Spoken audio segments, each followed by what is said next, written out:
friends, welcome to Fun and Studies. I'm Aprami. Today I'm going to explain the chapter electricity.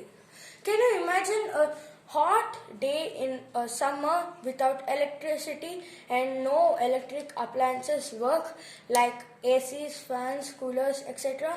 No, it is hard to imagine. These all work on electricity. What is electricity? Electricity is a flow of electric charges on a specific unit time. First, we are going to learn about the electric cell. This is the structure of the electric cell. It has two terminals, positive and negative terminal. The positive terminal can be represented by a cap on its top, and the negative is the other side which doesn't have the cap. It is covered by a metallic coating and it stores chemical energy and gives out electrical energy.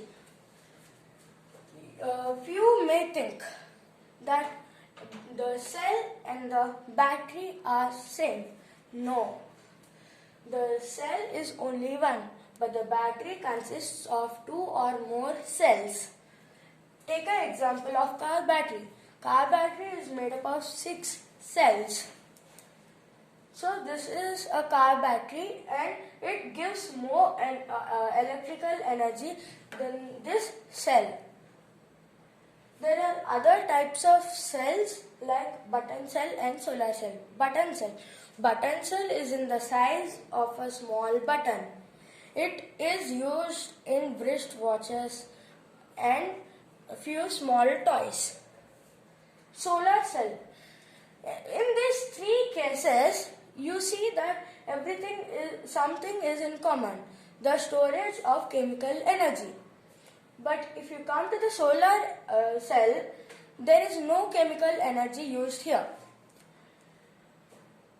This is a solar panel and the solar cell has this, and the solar energy which comes to this is stored inside the cell, and the solar energy is converted into electrical energy.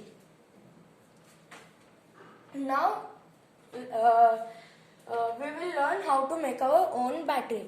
Take 7 potatoes, 7 copper strips and 7 zinc strips, a bulb and a copper wiring. Put copper and a zinc strip on each potato as shown. Copper, zinc, copper, zinc, copper, zinc, copper, zinc. Like that. Now attach the zinc strip of the first potato to the copper strip of another potato as shown with a copper wire. Now after everything is connected, the bulb here is bulb glows. So, because of the energy stored in the potatoes. Now let's learn about the bulb. Bulb's outer covering is made up of a glass and the bottom of the bulb is made up of a metal cap. Inside the bulb there is a glass mount, and the glass mount is the filament made from tungsten is supported by this glass mount. First, after this all is made, the bulb is evacuated, then the few inert gases are sent into it to glow.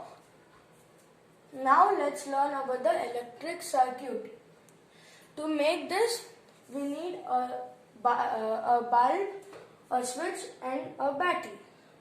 Battery is represented like this with a big and a small line. The big line represents the positive terminal and the small line represents the negative terminal.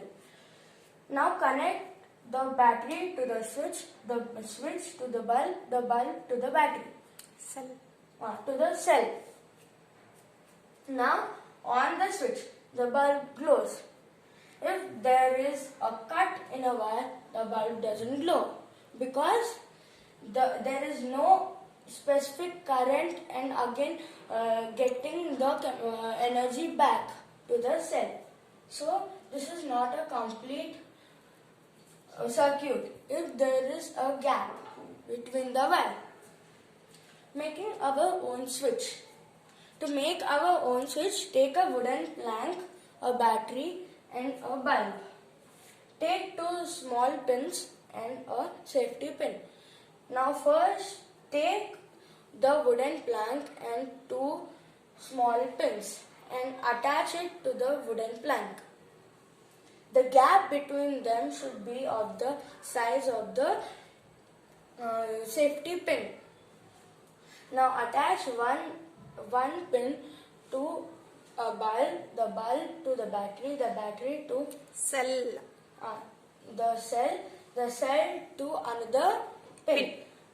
Now take the safety pin and attach it to one of the pin, and now you just rotate it so that this touches, the safety pin touches the small pin and the bulb glows because it is a complete circuit. Now let's learn about the torch. The torch has a plastic casing and a glass covering the place where the bulb glows.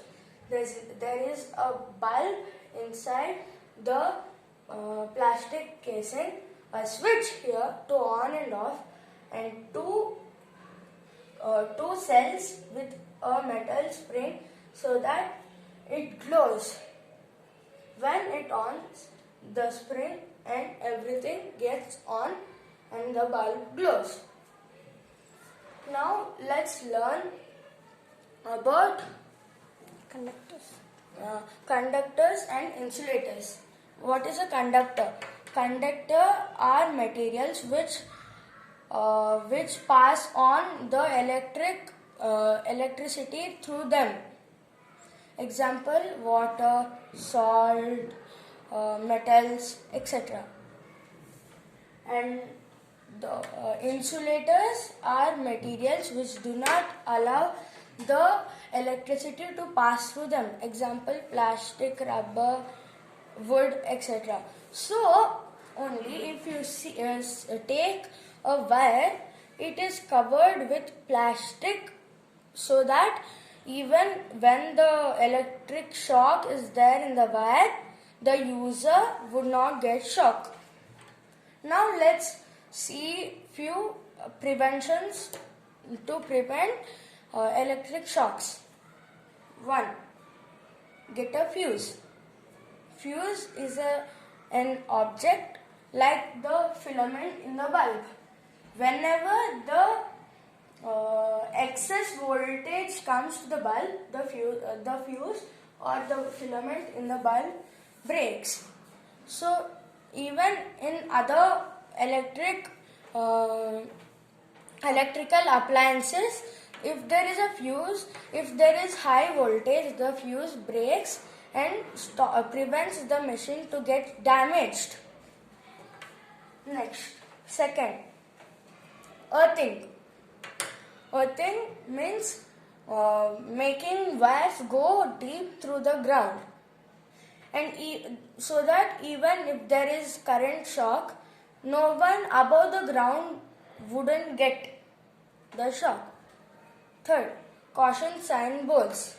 Caution sign boards like a skull with 2 cross bones. As the only word caution or warning or danger wouldn't let the illiterate people know is it danger or it is a caution sign or a warning sign. So the picture, as I told you, a skull with 2 cross bones represent the danger zone. So the illiterate person also can know that this is a danger zone, we should not go near it. This is all about the electricity chapter. Thank you.